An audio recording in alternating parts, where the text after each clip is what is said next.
तसं पाहिलं तर आजचा दिवस काही सुट्टीचा नाही आणि आत्ताची वेळ सुद्धा अशी विचित्र आहे.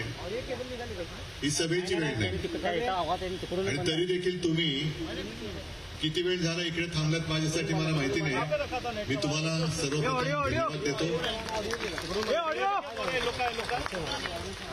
एक एक जण म्हणजे भास्करराव काय, सुषमाताई काय, गीते साहेब काय, त्याच्यानंतर आता सुद्धा ज्या घोषणा दिल्या हे सगळे आपले तोफगोळे आहेत. मला भाषण करायची गरजच नाहीये.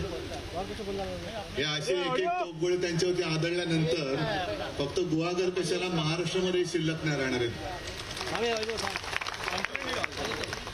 आणि भास्करराव तुम्ही मगाशी बोलताना बोलले होते की त्यांचे भाजपाचे शीर्षस्थ नेते त्यांच्यावरती काहीतरी बोलताय आणि मी तिथे बोललो होतो की भारतीय जनता पक्ष म्हणजे आता जो भाडोत्री जनता पक्ष झालाय त्याचं सध्या शीर्षासन सुरू आहे. म्हणजे खाली डोकं वर पाय. आता तुम्ही इथे म्हणालात कोणतरी तुम्हाला नाच्या म्हणालं. म्हटले नाच्या बोलणारे यांचा दिल्लीत मुजरा आणि गल्लीत गोंधळ सुरू आहे. हे हुजरे, या हुजऱ्यांकडे लक्ष देऊ नका. यांना काय नुसतं मराचं बोट चाटवलं किंवा कोपराला गुळ लावला की हे शांत बसतात. आपण यांना इतके वर्ष पाहत आलो, यांच्याकडे लक्ष सुद्धा देऊ नका. कारण आपली लढाई त्यांच्याशी नाहीच आहे. भाडोत्री जनता पक्षाकडे माणसं शिल्लक नाही राहिली म्हणजे आपलीच फोडून त्यांना गद्दारीचं दूध पाजून आपल्यावरती सोडतायत ते. एवढे हे नीच आहेत की त्यांना माहित आहे की उद्या जर का मारामारी झाली तर यांच्यात म्हणजे आपल्यात होईल. या भाडोत्री जनता पक्षांचे कपडे साफ, त्यांच्या अंगावर डाग पण उडणार नाही, म्हणजे रक्त आपलं सांडलं जाणार. पण दुर्दैवाची गोष्ट अशी की त्यांना नाही कळत आहे. त्यांना आपल्याकडनं जे द्यायचं ते सगळं देता येईल तेवढं दिलं होतं. अजूनही आता काल परवा आणखी एक जण गेला. जे जात आहेत आणि जे गेलेत दोन प्रकारचे आहेत. एक तर यांचं काही दिलं खायला तरी भूकच भागत नाही, झालेलं आहे. आणि दुसरं एवढं खाल्ले की अजीर्ण होईल, अपचन होईल. ईडी, इन्कम टॅक्स, सीबीआय वाले डॉक्टर त्यांचा इलाज करतील म्हणून भाजपात गेलेत. म्हणजे अपचनावरती औषध तरी घ्यायला गेलेत किंवा आणखीन काहीतरी खायला गेलेत. आहे ठीक आहे, सगळ्या गोष्टी तुम्ही बघता आहात. मी आणखीन काही वेगळं तुम्हाला सांगण्याची गरज आहे असं वाटत नाही. पण सध्या राज्यभर फिरताना मला एक दिसतंय की संपूर्ण महाराष्ट्र आता पेटलेला आहे.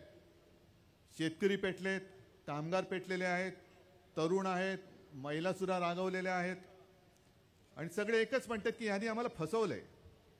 आणि आज मी जाहीरपणाने सांगतो की तो जो एक भारतीय जनता पक्ष होता, आम्हाला एक त्याच्याबद्दल आस्था होती. आम्हाला असं वाटलं होतं की जे आमचे शिवसेना प्रमुख सांगायचं आहे की हिंदुत्व हे आमचं राष्ट्रीयत्व आहे, जो हा आपल्या देशाला, ह्या देशाला आपला मानतो तो आमचा आहे. तो जातपात धर्माने कोणी असला तरी तो आमचा आहे.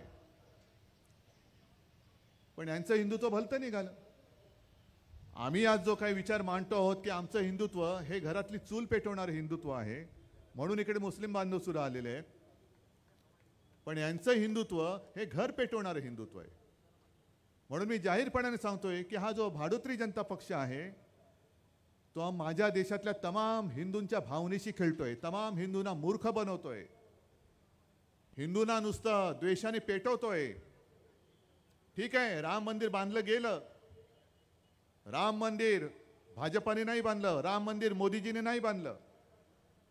संपूर्ण देशात जेव्हा हा विषय थंड बस्त्यामध्ये पडला होता तेव्हा मीच होतो एकटा. मी सांगत होतो प्रधानमंत्रीजींना, मोदीच होते तेव्हा, की तुम्ही विशेष कायदा करा आणि राम मंदिर बांधा. नाही बांधू शकले, हिंमतच नाही हो. दुसऱ्याने काहीतरी केलं काय टिकोजीराव जाऊन तिकडे बसणार. मग कोर्टाने निर्णय दिला, राम मंदिर बांधलं गेलं.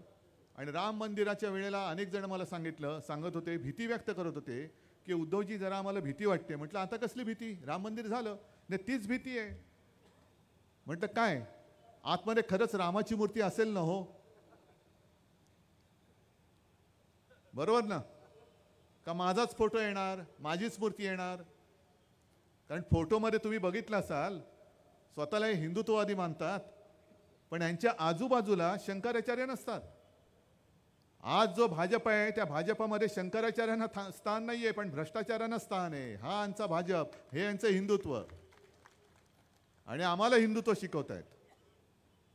एवढं तुम्ही हिंदुत्ववादी आहात तर जे शिवसेना प्रमुखांनी काश्मीरी पंडितांसाठी केलं होतं ते आज देखील इतके वर्ष झाल्यानंतर काश्मीरी पंडित जे देशभर विस्थापितासारखे सगळीकडे पसरले, ज्याला महाराष्ट्राने आधार दिला, त्यातला एक सुद्धा काश्मीरी पंडित आज सुद्धा मोदीजी तुम्ही जगातले सगळ्यात ताकदवान, अमितजी तुम्ही सुद्धा जगातले सगळ्यात ताकदवान पंतप्रधान आणि गृहमंत्री आहात,